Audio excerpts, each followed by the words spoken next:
ہمارے پاس گاڑی میں اتنا اسلحہ رکھ کر گھومنے کا کوئی جواز نہیں تھا، اس لیے فوراً دھر لیے جاتے۔ اس نے ٹھیک کہا تھا، ہمارے پاس جدید طرز کے اسلحے کا اچھا خاصا ذخیرہ موجود تھا۔ حیدر خان کی حویلی سے اٹھایا گیا اسلحہ میں نے دیکھا تو نہیں تھا، مگر میں جانتا تھا کہ اس کی نوعیت بہت خطرناک تھی۔ پیا جی نے عام نوعیت کے 12 بور رائفلوں اور سیمی آٹومیٹک گنوں کی طرف آنکھ بھر کر دیکھا بھی نہیں تھا۔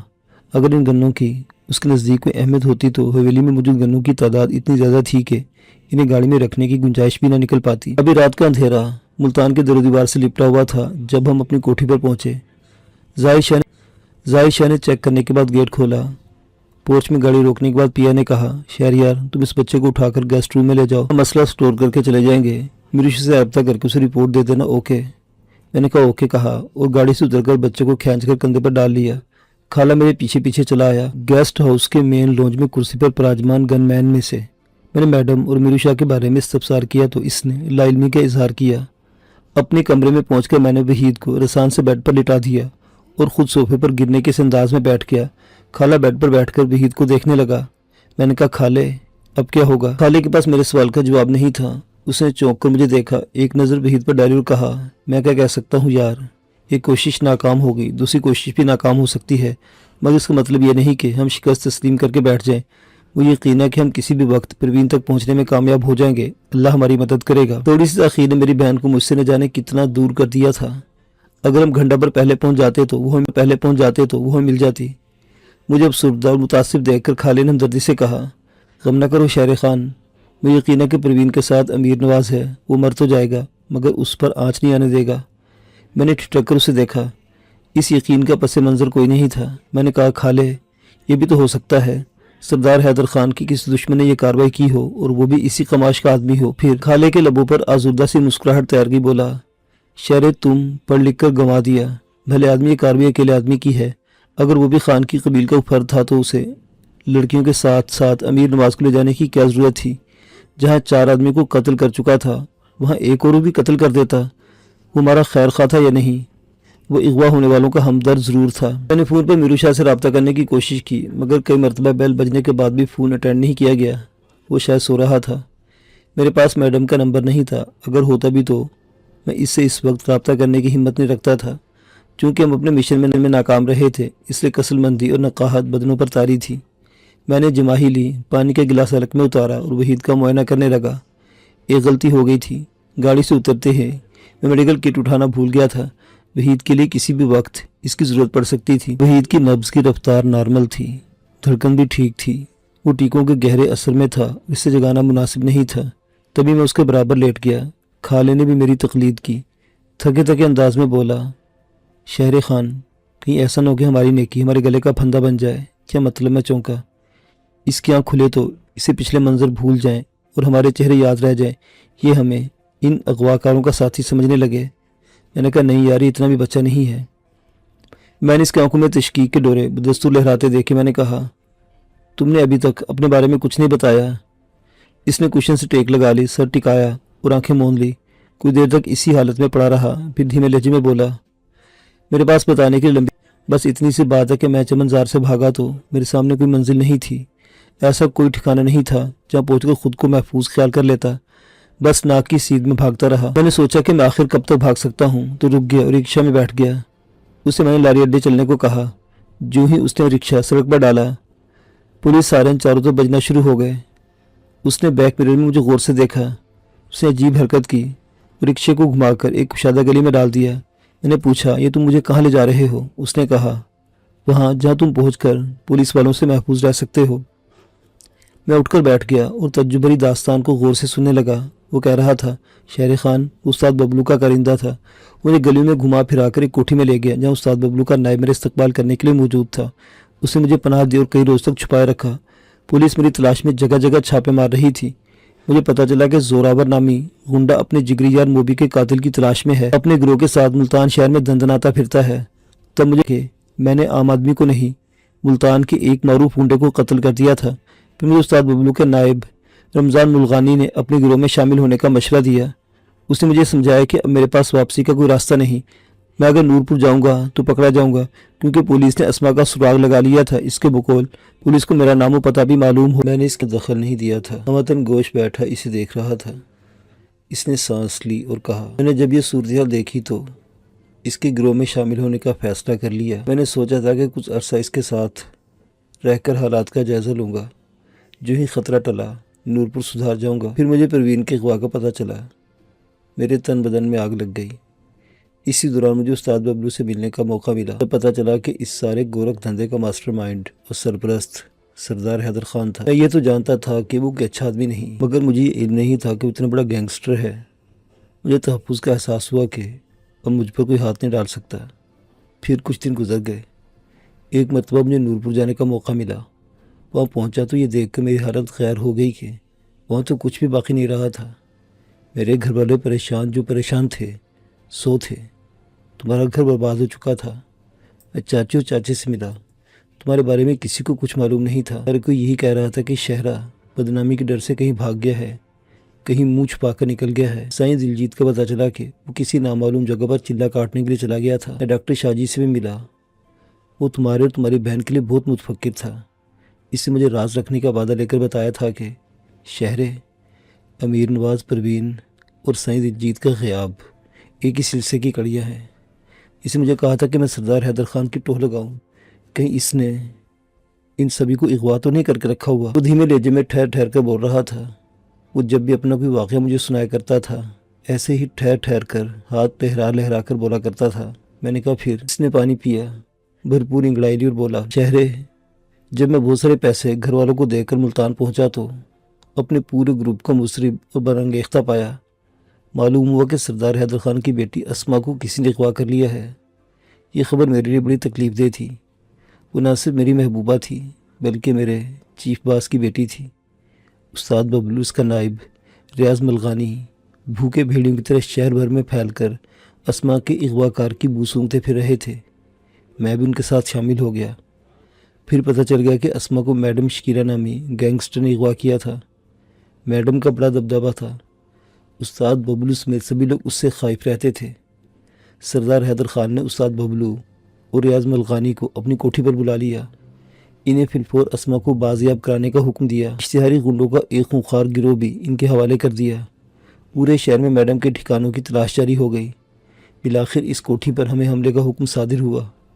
مجھے علم نہیں تھا کہ تم میڈم کے پاس ہو، وگرنہ میں کبھی بھی گروہ کے ساتھ نہ جاتا، کیونکہ مجھے اسما کی سلامتی عزیز تھی۔ اس کی بازیابی میرے نزدیک دنیا کا سب سے اہم کام تھا، اس لیے میں نے سود و ضیاع کا شمار نہیں کیا اور اسلحہ اٹھائے میڈم کی کوٹھی پر ہلہ بول دیا۔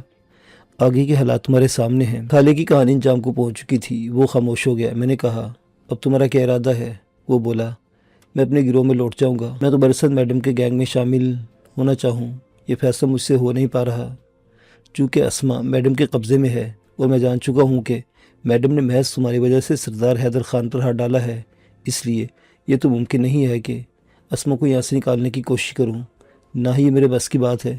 یہ بھی ممکن نہیں کہ تم اس صورتحال میں میرا ساتھ دو۔ میں نے کہا، ہاں تم بالکل ٹھیک کہہ رہے ہو۔ میڈم نے مجھ پر بڑے احسانات کیے ہیں، میں اسے دھوکہ نہیں دے سکتا۔ اگر میں چاہوں بھی تو تمہاری اس معاملے میں مدد نہیں کر سکتا۔ ہاں شہرے، میں سمجھتا ہوں اگر تم نے اس موقع پر میڈم کو دھوکہ دیا تو وہ تمہاری خون پی جائے گی۔ ویسے بھی تمہاری رگوں میں خیرت مند خون دوڑ رہا ہے، یہ نچل سکتا ہے، جل سکتا ہے، مگر بے وفائی نہیں کر سکتا۔ مگر شہرے، اب جب کہ پروین سردار حیدر خان کی جیل سے نکل چکی ہے، کہ اسما کو آزاد کر دیا جانا بہتر نہیں ہوگا؟ میں اس بارے میں کوئی رائے قائم نہیں کر سکتا۔ میڈم کو رپورٹ دوں گا، وہ کیا فیصلہ کرتی ہے میں کچھ نہیں کہہ سکتا۔ کیا تم مجھے بتا سکتے ہو کہ تمہیں سردار حیدر خان پر کیوں شک گزرا؟ اس نے یک سوال داغا تھا۔ میں چونک سا گیا، بولا، کیا مطلب، کیسا شک؟ اس نے سگریٹ نکالا، سلگایا اور لمبا کش لے کر دھواں فضا میں چھوڑتے ہوئے عجیب سے انداز میں مسکرایا۔ کمرے کی فضا بڑی ستھری تھی۔ سگریٹ کا تیز دھواں آنے واحد میں پورے کمرے میں پھیل گیا اور سانسوں پر ناگور بوجھ محسوس ہونے لگا۔ میں نے اٹھ کر ایگزاسٹ فین کا بٹن پش کر دیا۔ یہی کہ پروین کو اس نے اغوا کرایا ہے۔ اس نے براہ راست میری آنکھوں میں جھانکا۔ میں نے بعجلت آنکھیں موند لی۔ سائیں دلجیت میری آنکھوں کے سامنے گھوم گیا۔ میں نے سوچا، خالے کو سائی کے بارے میں بتاؤں یا نہ بتاؤں، کہ یہ مناسب رہے گا۔ پھر میں نے اپنے تئیں اس معاملے کو آئندہ کسی وقت پر موقوف کیا اور کہا، ہمارے علاقے میں اتنی بڑی حرکت کوئی اور نہیں کر سکتا تھا۔ یہ تو کوئی بات نہ ہوئی۔ سیدھی طرح بتاؤ، کیا تمہیں ڈاکٹر شاہ جی نے کہا تھا؟ میں نے نفی میں سر ہلایا۔ سردار بخت خان نے۔ میں نے پھر نفی میں سر ہلا دیا۔ وہ بولا، تو کیا میڈم نے؟ میں نے کہا، کوئی اور بات کرو یار، یہ فضول سا موضوع پکڑ بیٹھے ہو۔ وہ بولا، یہ فضول موضوع نہیں ہے، مگر خیر تم اس وقت کچھ بتانے کے موڈ میں نہیں ہو تو پھر یوں ہی صحیح یہ تو بتا دو کہ تمہاری میڈم کو تجھ میں کیا نظر آ گیا جو اتنا تعاون کر رہی ہے۔ میرے پاس اس کے سوال کا جواب بھی موجود نہیں تھا۔ میں نے کہا، خالے یہ تو میں بھی نہیں جانتا، میں عام سا آدمی ہوں۔ وہ اتنی امیر، بارسوخ اور خوبصورت ہے کہ مجھ جیسے کئی جوان خرید سکتی ہے۔ پتہ نہیں اسے مجھ میں ایسا کیا نظر آ گیا ہے جو آج تک مجھے یا تجھے بھی دکھائی نہیں دیا۔ وہ قدرے شرارت آمیز لہجے میں بولا، یار شہرے، اس میں تو کوئی شک نہیں کہ تم جیسا خوبصورت اور سڈول شخص لاکھوں میں ایک ہی ہو سکتا ہے۔ گوری رنگت، شفاف اور معصوم آنکھیں، چست اور متوازن جسم، مگر یہ ایسی خوبیاں نہیں جو میڈم جیسی عورت کو متاثر کریں۔ میں ہنسا، نہ تم میڈم جیسے ہو نہ میں، اس لیے ہم اس کی ترجیحات کو نہیں سمجھ سکتے۔ وہ مجھ پر مہربان ہے، میرے لیے یہی بڑی بات ہے۔ رہی بات خوبصورتی کی، تو کیا اسما تمہاری شکل کی خوبصورتی سے متاثر ہوئی تھی؟ وہ قدرے شرمسار ہو کر بولا، بڑے لوگوں کی بڑی باتیں ہماری سمجھ سے بالاتر ہوتی ہیں۔ میں نے گھڑی پر وقت دیکھا، رات ڈھل چکی تھی۔ خالے کو آرام کرنے کا مشورہ دیا، وحید کا بنظر غیر جائزہ لیا اور اپنی آنکھیں موند لی۔ چونکہ میڈم کی کوٹھی میں صبح خاصی دیر سے اترتی، اس لیے میں بآسانی 2-4 گھنٹے کی نیند حاصل کر سکتا تھا۔ میں نے سونا چاہا، یہ مگر میرے لیے سہل نہیں تھا۔ ذہن انگنت ہولناک اندیشوں اور واہموں کی اماجگاہ بنا ہوا تھا۔ میں ایک ایسی ہشت پہلوی کہانی کا مرکزی کردار بن کر رہ گیا تھا جس کا کہیں انت ہوتا دکھائی نہیں دیتا تھا۔ کہا جاتا کہ انسان زندگی کے ناگفتہ بہتر حالات میں بھی اپنی محبت کو ایک لمحے کے لیے فراموش نہیں کر سکتا، مگر میرے ساتھ حالات ایسا کھیل کھیلتے چلے آ رہے تھے کہ میں نے کبھی کسی پل بھول کر بھی غزالہ کو یاد نہیں کیا تھا۔ کجا وہ فراغت بھری زندگی کے ہر لمحہ اس کی طرف دھیان رہتا تھا، ہاتھ کے اس کی یاد بھی بھولے سے نہیں آتی تھی۔ میں پروین کی تلاش میں سے یکسر بیگانہ ہو گیا تھا۔ مجھے چاچا چراغ اور چچا بہنوں کی یاد نے بھی کسی پل نہیں ستایا تھا۔ مجھے ڈاکٹر شاہ جی کی یاد نے بے چین نہیں کیا تھا۔ ایک وقت تھا جب میں عاشی کی ایک جھلک دیکھنے کے لیے چوک وحشی تک کھینچا چلا جاتا تھا۔ ان دنوں مجھے اس کی شکل بھی بھول چکی تھی۔ اگر یاد تھا تو بس پروین کا چہرہ، جس سے میں دن بدن دور ہوتا چلا جا رہا تھا۔ مجھے اپنی ذات اس گھڑی خود غرض محسوس ہوئی۔ خالے کے خراٹے کمرے میں گونجنے لگے۔ وہ گہری نیند میں مستغرق ہو گیا تھا۔ میں کوشش کے باوجود سو نہیں پایا تو پہلو بدلا اور وحید کے گرد آلود بالوں میں انگلیاں پھیرنے لگا۔ وہ بہت معصوم صورت اور خوبرو بچہ تھا، مگر اس وقت اس کی حالت خاصی دیگرگو تھی۔ اس کی گردن و چھاتی پر ننے ننے کئی زخم تھے، ٹانگ بھی زخمی تھی۔ میں نے اس کی بینڈیج بڑے اچھے انداز میں کی تھی۔ شکر تھا کہ کسی بھی زخم کی سٹیچنگ نہیں کرنا پڑی تھی۔ میں نے اس کے گالوں پر ہاتھ پھیرا، جسم نے ازحد حدت پکڑ لی تھی۔ گردن پر چپکی ہوئی پٹیوں کو چھیڑا۔ شاید میں چاہتا تھا کہ وہ ہوش میں آ جائے۔ میرے چھیڑنے کا خاطر خواہ اثر ہوا۔ وہ ہلکا سا کسمک آیا۔ ایسے میں اس کے ہونٹ تھوڑے سے سکڑے، ننھی سی آہ خارج ہوئی، پھر وہ غیر متحرک ہو گیا۔ یہ یقین ہو گیا کہ اب وہ بے ہوش نہیں تھا، محض نیند اور انجیکشن کی وجہ سے غنودگی میں تھا۔ میں اٹھ کر بیٹھ گیا، اس کے پھٹے کپڑوں کا جائزہ لیا۔ یہ بھیڑیے کے نکیلے دانتوں کا کمال تھا۔ یہ بھی یاد تھا کہ اس کے جسم پر لگنے والے زخم بھی بھیڑیے کی کارستانی تھی۔ کوئی بھی زخم ایسا نہیں تھا جو انسانی ہاتھوں سے اس کے بدن پر لگا ہو، پھر اسے مردہ کیوں کا تصور کر لیا گیا۔ میں نے اس کی ٹانگ پر پٹی ہوئی پٹی کو چھوا۔ اس نے پھر ٹانگ کھینچ کر دوہری کر لی۔ وہ کسی پل جاگنے والا تھا۔ میں نے اپنا منہ اس کے کان کے قریب کر کے آواز دی، وحید، وحید جاگو۔ وہ بیدار نہیں ہوا تو ناچار مجھے اس کی ناک دبانا پڑی۔ سانسوں کے تسلسل میں رکاوٹ پیدا ہوئی تو اس کے بدن کو ایک جھٹکا لگا۔ میں نے ناک چھوڑ دی۔ اس نے چند لمبی لمبی سانسیں لی اور آنکھیں کھول دی۔ چند لمحوں تک پھٹی پڑی نظروں سے چھت کو گھورتا رہا، پھر ارد گرد دیکھنے لگا۔ ایسے مجھ پر نگاہ پریو ٹھہر گئی۔ مجھے پہچاننے کی کوشش کر رہا تھا۔ کئی لمحوں کے بعد اس کی آنکھوں میں شناسائی کی ہلکی سی لہر موزن ہوئی تو رفتہ رفتہ توانا ہو گئی۔ وہ نہایت دھیمے انداز میں بولا، باجی، امی، آپ۔ میں نے پھر اپنی جانب متوجہ کیا۔ وہ کچھ دیر تک پلکیں جھپکاتا رہا، پھر بے یقینی کے عالم میں بولا، بھائی جان آپ شہریار؟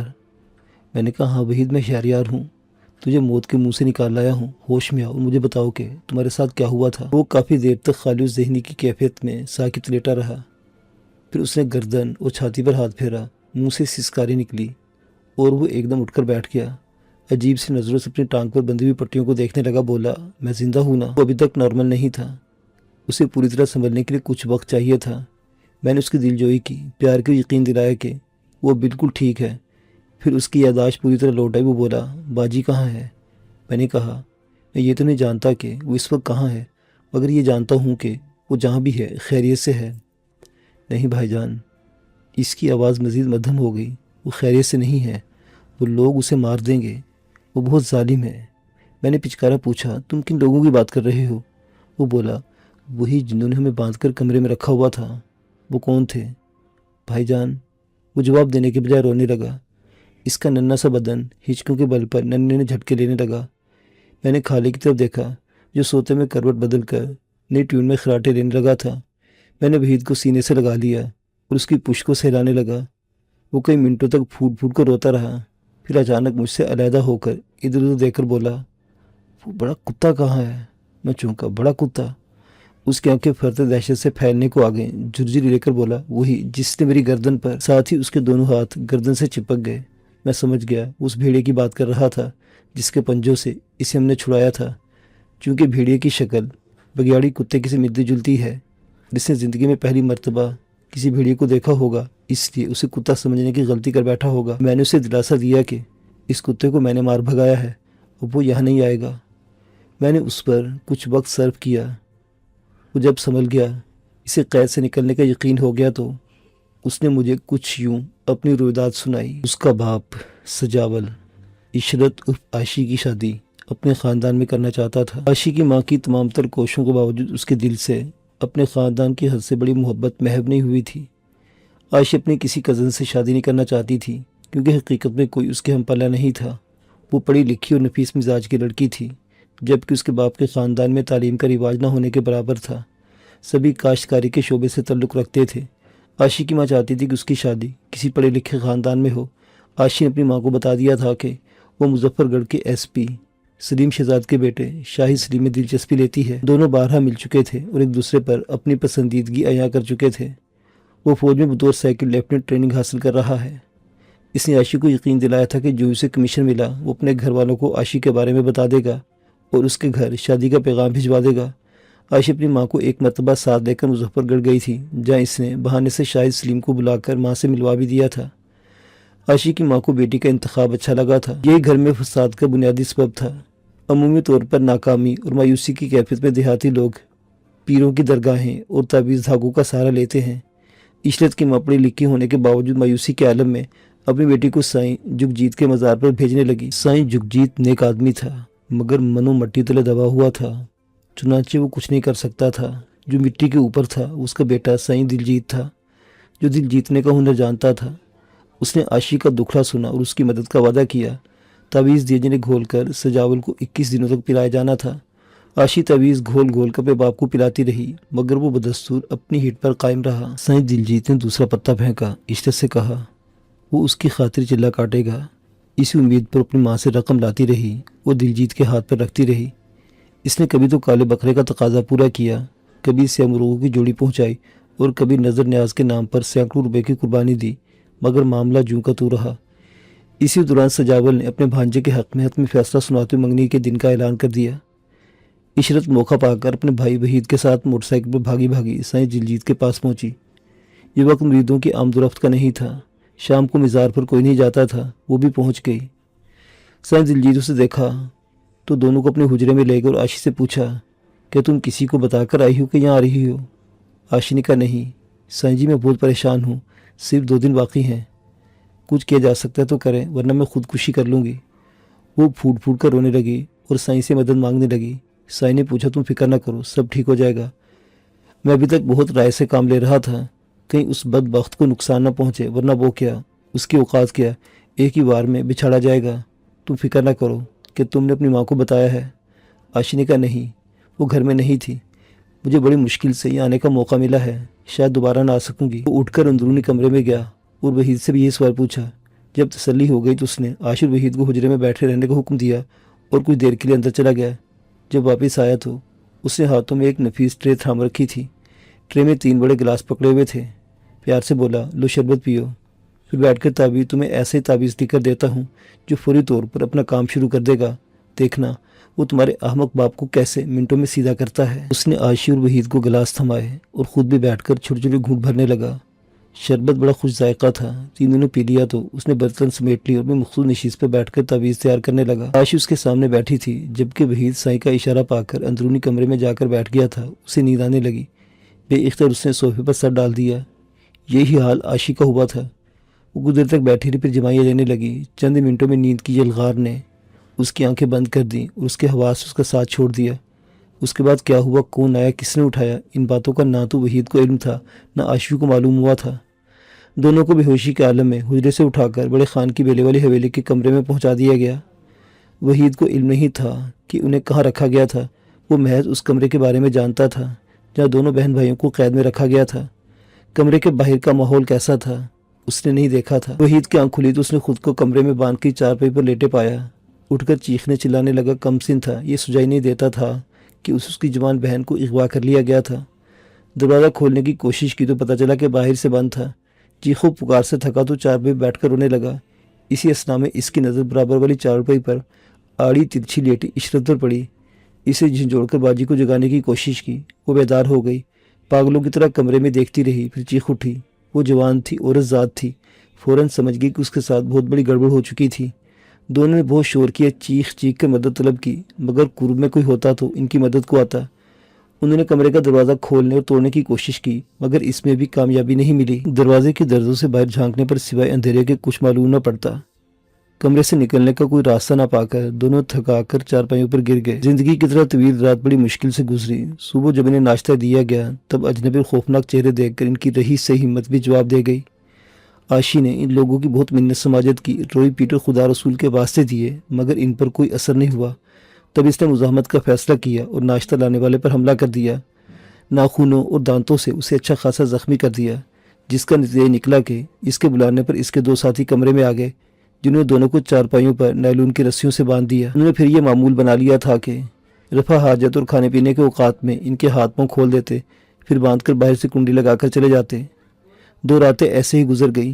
عاشی ہر مرتبہ کھانا لانے والے سے اپنا قصور اور مستقبل کے بارے میں پوچھتی تو اسے یہی جواب ملتا کہ جلد ہی پتہ چل جائے گا۔ تیسری رات کے پچھلے پہر میں دروازے کی کنڈی کھلی، ایک لمبا تڑنگا شخص اندر داخل ہوا۔ اس کے کندھوں پر ایک لڑکی لدی ہوئی تھی، جسے اس نے وحید کے برابر والی چارپائی پر ڈال دیا۔ وہ بے ہوش تھی اور صبح تک مردوں کی طرح پڑی رہی۔ دن چڑھے وحید کو اس کمرے سے نکال کر ساتھ والے کمرے میں ڈال دیا گیا۔ حویلی میں آنے والے لوگوں کی تعداد 10 سے زیادہ تھی۔ مستقل طور پر حویلی میں رہائش پذیر رہنے والے 6 افراد تھے، جن میں سے 4 کو میں اسٹور میں مردہ حالت میں دیکھ چکا تھا۔ وحید نے بھی ان سب کے حلیے مجھے بتائے تھے۔ وہ جن ناموں سے ایک دوسرے کو مخاطب کرتے تھے، وحید کو وہ سبھی نام یاد تھے۔ یہ الگ بات تھی کہ ان ناموں کو ازبر کرنے کی اب کوئی ضرورت نہیں رہی تھی۔ 4 تو اپنی تمام تر خباستوں کے ساتھ دنیا سے رخصت ہو چکے تھے، جبکہ باقی لوگوں سے ہمارا ٹکراؤ نہیں ہوا تھا۔ وحید ان کے نزدیک فالتو پرزہ تھا۔ شاید سردار حیدر خان کے حکم کا انتظار تھا یا کوئی اور مسلط کار فرما تھی کہ انہوں نے وحید کو آتے ہی موت کے گھاٹ نہیں اتارا، بلکہ اسے لڑکیوں کے ساتھ قید میں زندہ رکھا گیا تھا۔ پھر ایک دن کمرے میں ہلچل پیدا ہوئی، شور اٹھا کہ بڑا خان آ گیا ہے۔ سبھی ایک دم کمرے سے بھاگ نکلے۔ بڑا خان اس کمرے میں نہیں آیا تھا جس میں وحید کو باندھا گیا تھا، اس لیے وہ بڑے خان کو دیکھنے سے محروم رہا تھا۔ بڑا خان وحید کے اندازے کے مطابق عاشی کے کمرے میں گیا تھا۔ اس کے جانے کے بعد حویلی میں رہنے والے بدماشوں کا رویہ یک لخت وحید سے بدل گیا۔ انہوں نے نہ صرف اسے نہلایا بلکہ اچھا کھانا بھی کھلایا۔ کھانے کے بعد اسے سلور کے گلاس میں ایک شربت پینے کو دیا گیا۔ وہ نہیں جانتا تھا کہ گلاس میں پانی نہیں، آگ بھری ہوئی تھی، جس نے اس کے حلق سے شکم تک آگ لگا دی۔ ذائقہ بھی اسے پسند نہیں آیا تھا، مگر اسے پینا پڑا۔ کچھ دیر میں شراب نے اپنا اثر دکھانا شروع کر دیا اور وحید خود کو فضا میں اڑتا محسوس کرنے لگا۔ ایسے حالات میں سے زندگی میں کبھی نہیں گزرا تھا۔ ماں باپ نے ہمیشہ پیروں تلے اپنی ہتھیلیاں رکھی تھی اور زمانے کے سرد و گرم سے محفوظ رکھا تھا۔ تبھی نہیں سمجھ پایا کہ اس کے ساتھ کیا ہونے والا ہے۔ وحید کی اس کہانی کے پیش نظر مجھے یقین تھا کہ بڑے خان نے اسے مار کر پھینک دینے کا حکم صادر کر دیا تھا۔ تبھی اس کے کارندوں کی ہوس کے گھوڑے اچانک بے لگام ہو گئے تھے۔ جب ایک وجود کو ہمیشہ کے لیے صفحہ ہستی سے مٹا دینا تھا تو پھر اسے کچھ عرصہ صفری آتش کدہ دہکا رکھنے میں حرجی کیا تھا۔ آنے والے کئی دنوں تک چاروں نے اس کی خوبصورتی کو اس کی بدقسمتی بنا کر اپنی بھوک غیر فطری انداز میں مٹائی اور انسانیت کی دھچیاں کسی خوف و اندیشے کے بغیر اڑائی۔ وہ پینا نہیں چاہتا تھا، کھلونا بن کر چارپائیاں بدلنا نہیں چاہتا تھا، مگر برسوں عورت کے سائے تک کو ترسنے والے بھیڑیے اس کی ایک نہیں سنتے تھے۔ وہ نہیں جانتا تھا کہ اس کا انجام کیا ہونے والا تھا۔ وہ کبھی ہوش میں ہوتا تو کبھی لڑک رہا ہوتا۔ اس کی یادداشت بھی رفتہ رفتہ اس کے ساتھ چھوڑتی جا رہی تھی۔ کچھ ہی دنوں میں وہ بے حس ہو کر رہ گیا۔ اس کی سوچنے سمجھنے کی صلاحیتیں سلب ہو کر رہ گئی۔ پھر ایک دن اسے بھنبوڑنے والوں کی بھوک مٹ گئی، یعنی کوئی اور مشکل درپیش آ گئی تھی کہ کہ اسے مار پھینکنے کا فیصلہ کر لیا گیا۔ اس نے منت سماجت نہیں کی، زندگی کے لیے واویلا نہیں کیا، بلکہ خاموشی اور لاپرواہی سے بیٹھا ان کے درمیان اپنے بارے میں ہونے والی گفتگو سنتا رہا، یوں جیسے اسے مارنے کا نہیں کسی اور کو قتل کرنے کا منصوبہ بنایا جا رہا ہو۔ بڑی مونچھوں والے لمبے تلمبے شخص نے اسے اٹھا کر چارپائی پر پھینکا، اس کی گردن پر دونوں ہاتھ جمائے اور جبڑا بھینچ دیا۔ وحید کو یہ یاد تھا کہ اس سمے اس کا سینہ پھٹنے کو آ گیا تھا، وہ سانس نہیں لے پا رہا تھا۔ ایسے وقت وہ بے ہوش ہو گیا اور اسے مردہ تصور کر کے بیلے میں پھینک دیا گیا۔ اس کی جب آنکھ کھلی تو اس نے خود کو بھیڑیے کے رحم و کرم پر پایا۔ شاید اسی کے نکیلے دانتوں کی بدولت ہونے والے تیز درد نے اسے موت جیسی اندھی بے ہوشی سے نکالا تھا۔ اس نے اپنے طور پر بھیڑیے کی گریپ سے نکلنے کی کوشش کی، جس کے نتیجے میں اس کی چھاتی اور گردن پر بھیڑیے نے دانت گاڑے اور خون بہہ نکلا۔ جب وہ چیختے چلاتے اور مزاحمت کرتے تھک گیا اور نڈھال و بے جان انداز میں سرکنے میں گر گیا، بھیڑیے نے اس کی ٹانگ اپنے جبڑے میں دبوچی اور جھاڑو سے کھینچ باہر نکالا۔ وہ اسے اپنی کچھار تک لے جانا چاہتا تھا۔ یہ وحید کی خوش بختی تھی کہ عین اسی لمحے ہم پیا کی سربراہی میں وہاں سے گزرے اور ہماری نگاہ اس پر جا پڑی، وگرنہ اس کا نازک اور کمسن وجود اب تک جنگلی درندوں کی پیٹ کی آگ بجھا چکا ہوتا۔ چونکہ وہ پوری طرح نارمل نہیں تھا، اس لیے بے ربط انداز میں اپنی کہانی سناتا رہا۔ میں اپنی سوچ کے مطابق اس کی کہانی کے خالی حصوں کو پر کرتا جاتا تھا۔ میرے کریدنے پر اس نے بتایا کہ اس نے نئی لانے والی لڑکی کا چہرہ نہیں دیکھا تھا۔ وہ اس کے سامنے اوندے منہ چارپائی پر ڈالی گئی تھی۔ علیحدہ کمرے میں لے جائے جانے کے بعد اس نے اپنی بہن کو بھی ایک مرتبہ نہیں دیکھا اور نہ ہی اس کی آواز سنی تھی۔ میں نے جب وہاں کسی مرد قیدی کے بارے میں پوچھا تو اس نے لا علمی کا اظہار کیا۔ اس نے کسی مرد قیدی کو وہاں تک لے جاتے یا رکھے جاتے ہوئے نہیں دیکھا تھا اور نہ ہی اس نے ایسا کچھ سنا تھا۔ وہ یہ بھی نہیں جانتا تھا کہ عاشی یا عاشی کے بعد لائی جانے والی لڑکی کو اغوا کرنے کا مقصد کیا تھا، اور وہ اس کی حویلی سے نکلنے تک وہیں موجود تھی۔ وہ مزید کوئی کارآمد بات نہ بتا سکا اور گھٹنوں میں سر ڈال کر بیٹھ گیا۔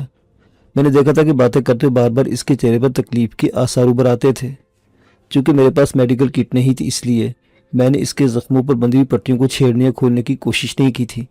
یہ سوچ کر خاموش رہا کہ دن چڑھے میڈیکل باکس منگوا کر اس کی اثرینو بینڈیج کر دوں گا، اور اگر ضروری ہوا تو میڈم سے کہہ کر اسے کسی ڈاکٹر کے پاس بھجوا دوں گا۔ خالہ اس رام کہانی کے دوران مسلسل خراٹے لیتا رہا۔ وہ تھکا ہوا تھا، اچھا تھا کہ اس پر سوار کسل بندی اور تھکاوٹ دور ہو جاتی اور وہ بیدار ہونے پر حشاش پیشاش ہوتا۔ میں نے پانی پیا، وحید کو پانی پلایا، پھر کھڑکی کا پردہ ہٹا کر باہر دیکھا۔ صبح ہو چکی تھی۔ اس وقت نورپور مکمل طور پر جاگ چکا ہوتا تھا، کھیت آباد ہو چکے ہوتے تھے۔ یہ چونکہ بڑا شہر تھا، یا تصنع اپنے آکٹوپس پوری طرح پھیلا چکی تھی، اس سے لوگ آدھی رات کے بعد بستر پر گرتے تھے اور دن چڑھے تک جاگتے تھے۔ وحید نے میرے استفسار پر بتایا کہ اسے بھوک لگی ہوئی ہے۔ بھوک مجھے بھی محسوس ہو رہی تھی۔ میں کمرے سے نکلا، ظاہر خان کا پتہ کیا، وہ سونے کے لیے جا چکا تھا۔ وہ بڑا کارآمد بندہ تھا، ایک ہی وقت میں گن مین، گیٹ کیپر اور کوک کے فرائض میں سر انجام دیتے ہوئے بھی خوش اور چاقو چوبند رہتا تھا۔ اس کی جگہ پر زوراور سیکورٹی گارڈ کی ڈیوٹی سنبھال چکا تھا۔ اس سے ابھی تک میری الیکس لیک اس مرحلے میں داخل نہیں ہوئی تھی کہ اسے چائے پانی کا کہہ سکتا، اس لیے میں گیس ہاؤس کے کچن میں گیا۔ وہاں شبوں کو موجود نہ پا کر اپنی مدد آپ کے تحت میں نے چائے کے 3 کپ تیار کیے۔ کچن کیبنٹ میں پڑے بسکٹ، پیک اور کریم رول اٹھائے اور اپنے کمرے میں آ گیا۔ لدی پھندی ٹرے بیڈ پر رکھی اور خالے کو جگایا۔ وہ آنکھیں ملتا وہ اٹھ بیٹھا، چائے کے پیالوں سے اٹھتے بھاپ کو دیکھ کر خوشی سے بولا، واہ خانزادے، ایک دم فرسٹ کلاس، تمہاری یہ مہربانی تو مرتے دم تک مجھے یاد رہے گی۔ اوہ تو یہ بھی جاگ گیا، کیسے ہو بھائی؟ اس کی اچانک نگاہ وحید پر پڑ گئی۔ وحید اسے نہیں جانتا تھا، مگر اسے اندازہ ضرور ہو گیا تھا کہ وہ بھی میری طرح اس کا ہمدرد تھا۔